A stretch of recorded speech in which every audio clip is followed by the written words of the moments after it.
নমস্কার বন্ধুরা, আমি নন্দিনী। আর আপনারা শুনেছেন রাহুলদা মারা গেছেন। তো উনি মারা গেছেন হচ্ছে ইউটিউব ফেসবুক খুললেই দেখতে পাচ্ছি ওনার মৃত্যুর সব, বুঝতেই পারছেন। তো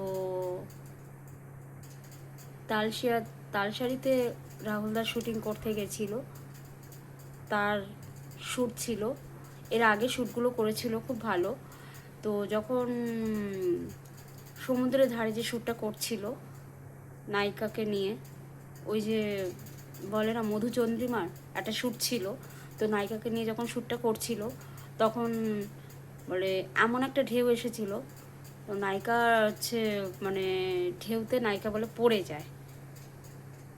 তো নায়িকাকে বাঁচাতে গিয়ে রাহুলদাও ঢেউতে তলিয়ে যায়, কিন্তু নায়িকাকে সবাই ধরাধরি করে বাঁচিয়ে এনেছে, কিন্তু রাহুলদাকে আর বাঁচাতে পারেনি।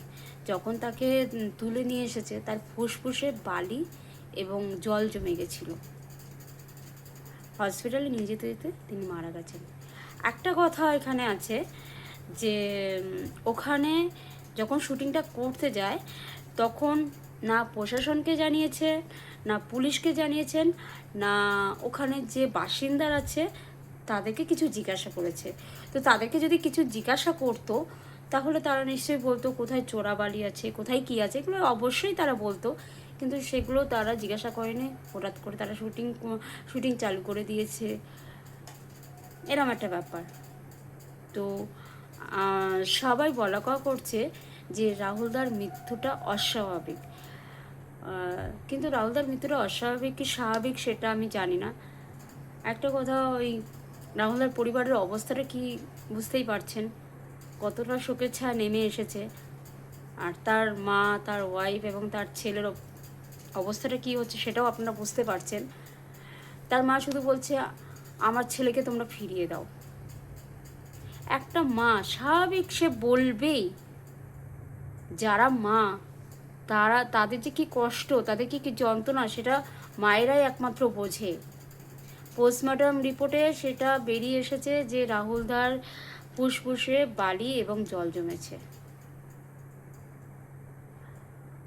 আর তার ছেলে সহজ, ওইটুকুনি বাচ্চা ছেলে কতটা শক্তভাবে তার বাবার মরা মুখটা দেখলো, সেই মরা মুখটা দেখে মুখাগ্নি করেছে। তার উপর দিয়ে যে কী যাচ্ছে সেটা একমাত্র উপরে যে ভগবান আছে তিনি বলতে পারবেন।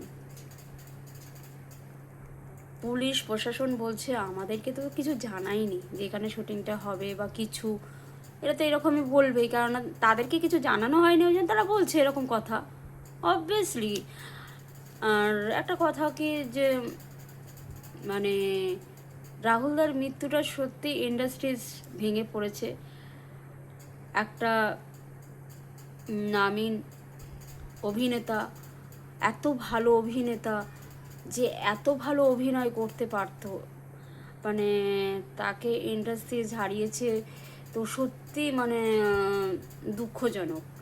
কিন্তু তার থেকে বেশি দুঃখজনক তার পরিবার, প্রিয়াঙ্কা, সহজ এবং তার মা, যে তাদের মানে একজনকে হারিয়েছে। একজন কি মানে তাদের মাথার উপর দিয়ে ছায়া, মানে যে হাতটা যে বুঝতে পারছেন যে মাথার উপরে যে বট গাছের মতো যে ছায়াটা থাকে সেটা হারিয়েছেন তারা। তো যাই হোক, আর কি বলবো, মানে সত্যি মানে আমি ঈশ্বরের কাছে একটাই কামনা করব, প্রার্থনা করব যে রাহুলদার আত্মার জন্য শান্তি পায়, উনি যেখানে থাক ভালো থাক। রাহুলদা তুমি যেখানে থাকো ভালো থাকো, আর এর থেকে বেশি আমার কিছু বলার নেই। তো বন্ধুরা, তোমরা জানো রাহুলদার মৃত্যুটা কিভাবে হয়েছে না হয়েছে। সত্যি আমি নিজে একজন মেয়ে হয়ে বলছি যে তার ওয়াইফের অবস্থা কি হচ্ছে, মানে আমার ভীষণ কান্না পাচ্ছে এতটাই, মানে কি বলবো। চিরদিনে তুমি যে আমার যে বইটা করেছিল সত্যি সুপার ডুপার হিট হয়েছে। সেই বইটা করে তাদের জুটিটা সত্যি খুব দারুণ জুটি ছিল, দারুণ,